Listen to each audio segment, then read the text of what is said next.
On Monday, Donald Trump had a cabinet meeting where the press, for some reason, decided it would be a good idea to attend this because maybe they thought they were going to get some decent info from Donald Trump. Maybe he was going to talk about real issues. But instead, of course, Donald Trump decided to spend most of the time talking to the press about how screwed up the Republican Party really is. Here's what Donald Trump said. Despite what the press writes, I have a great relationship with actually many senators, but in particular with most Republican senators. Easy enough. He continues. But we're not getting the job done, and I'm not going to blame myself. I'll be honest, they are not getting the job done. So there you have it, folks. All of the failures that we have seen from the Trump administration, it's not from Trump. It's literally everyone else. It's never Donald Trump's fault. Can you imagine how amazing it must be to go through life and just see everything around you, everything you touch just completely fall apart and go to complete crap, and it never actually being your fault? That the whole planet, the whole cosmos has conspired against you to make everything so awful through no fault whatsoever of your own? No? Yeah, I can't imagine that either, because that's not how reality works. If Donald Trump had even an ounce of leadership ability inside of him, he would acknowledge that, yeah, you know what? As a member of the Republican Party, who also happens to be president of the United States, everything flows from the top. And when there's dysfunction at the top, there's dysfunction all the way down. And that's what we're seeing in Washington, D.C. right now.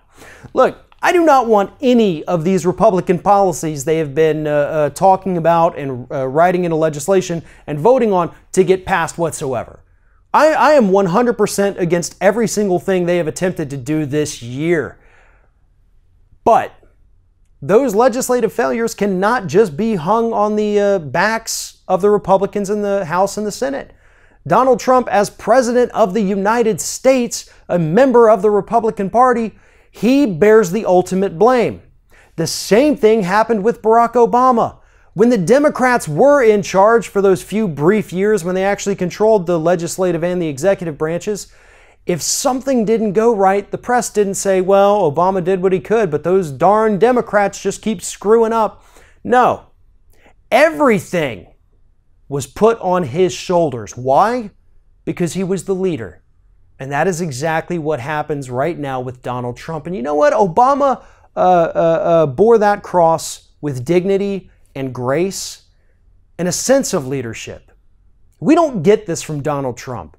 He's the kind of guy who is willing to, as we've seen time after time, throw every other member of the Republican Party under the bus just to keep his image clean. I don't think he's fooling anybody in this country when he says that, no, none of this is my fault. It's all these darn Republicans who believe in the exact same things I do. I think we're all smart enough to kind of see past this, and I think most of the public understands that when the Republican Party is in power all across government and all across state governments, it's all coming from the top. So when things don't get done, when they continue to fail time after time after time, it's not just the little Republican senators and congresspeople. It comes from the president as well.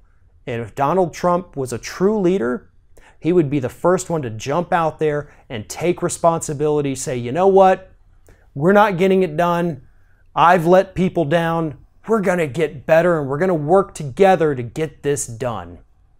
But of course, Donald Trump doesn't know what it's like to be a leader because he's never had to be a leader. And that is why this Republican Party, especially under the leadership of Donald Trump, is going to continue to fail at everything they do because nobody in that party wants to take responsibility for coming up with these horrible legislative ideas that they continue to push out day after day. If you're thinking about subscribing to our channel, I strongly encourage you to do that. But if you're not thinking about subscribing, I would encourage you to start thinking about it, and then once you're thinking about it, actually go and do it. You can see the subscribe button right there on the screen, or if you're watching on a different platform, go to youtube.com/theringofFire.